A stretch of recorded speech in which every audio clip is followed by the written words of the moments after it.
својата изборна програма градоначалникот најави дека ќе изгради средно училиште Кузман Јосифовски Питу во општината Аеродром и тоа е најавено како некој заеднички проект кој што ќе се реализира помеѓу градот Скопје и општината Аеродром. Би сакала да прашам до која фаза е подготовката за отпочнување на градба ново училиште, кога реално истото би се очекувало да биде готово и изградено, се со цел да понудиме европско образование во домашни услови. Општина Аеродром има определено парцелата каде што треба да се наоѓа средното училиште, бидејќи таму немаме во таа општина, немаме и тоа е еден од приоритетите. Очекувам дека Министерството за образование, бидејќи сме во блиска координација, ќе предвиди во буџетот за 2019 година средства за изградба на ова средно училиште, за да можеме во 2019 да ја започнеме постапката за изградба на училиштето. Сега во зависност од градежните активности, мислам дека до крајот на мојот мандат, тој дел од ветувањето ќе биде во целост исполнето кон граѓаните на Скопје, бидејќи тоа не е аеродромска гимназија, да ја наречам. Напротив, тоа ќе биде гимназија на нашите училишта. Уште понатаму, чекор повеќе, во соработка со Министерството за образование сме на идеја. Се уште, да речам, сме во фаза на идеја, меѓутоа споделувам со вас затоа што е тоа во ред и определена е, да речам, и една локација во општина Карпош за изградба на средно училиште за талентирани деца. Докаде сте со изградбата на преноќувалишта за бездомници, кое што ви е најавено исто така во изборната програма?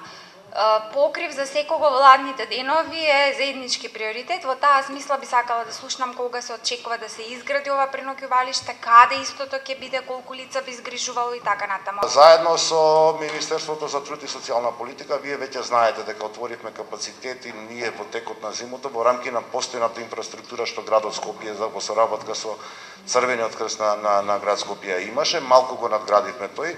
Капацитети можевме да згрижиме околу 60 на луѓе во текот на зимово бездомници и беа згрижувани во рамки на тој комплекс. Јас сум лично незадоволен, меѓутоа немајки ингеренции, пак соработуваме со централната власт и во соработка со Министерството за труд и социјална политика очекуваме дека таков еден стратешки објект ќе биде изграден, имајќи во предвид дека во овој момент имате 452 бездомни лица на територија на град Скопје. Очекувам дека за ова зима ќе успееме капацитетот што е во момент поток да го спремиме да може повеќе од 60 на лица колку што досега можеше да прима, да го зголемиме за да можем барем во тие ноќни сати да дадеме каква такво згрижување и можност едно топло прибежиште на бездомните лица кои што функционираат на територија на град Скопје. Колку отприлика дали имам информации како град Скопје, колку родители по напуштањето на гинеколошката клиника го пријавиле кодот на одредениот телефонски број, односно поточно колку дрва си имаат засадено во пролетната акција. Ова акција старташе во април, така сега сме јуни, мислам дека веќе треба да имаме некаков податок. Колку допре ова до граѓаните, колку граѓаните се реално информирани на кој број треба да се јават, како иде таа постапка. 70 родители се пријавили на 70 или 72. Не мислим, 70 би било најточната формулација на акцијата која што градот ја спроведува. Некое детенце кое што сега се родило, неговите родители се пријавиле и градот ќе започне со имплементација есенва, бидејќи пролетва беше, да речам, најавена и започна евидентирањето со цел да почнеме од есенва да ги засадуваме. Зашто сметам дека се информирани?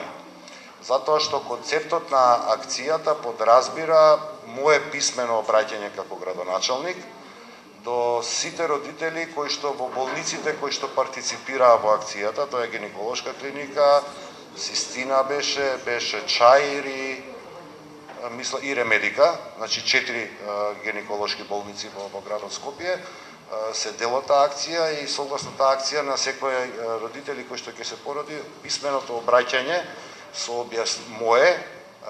објаснување до родителите како тоа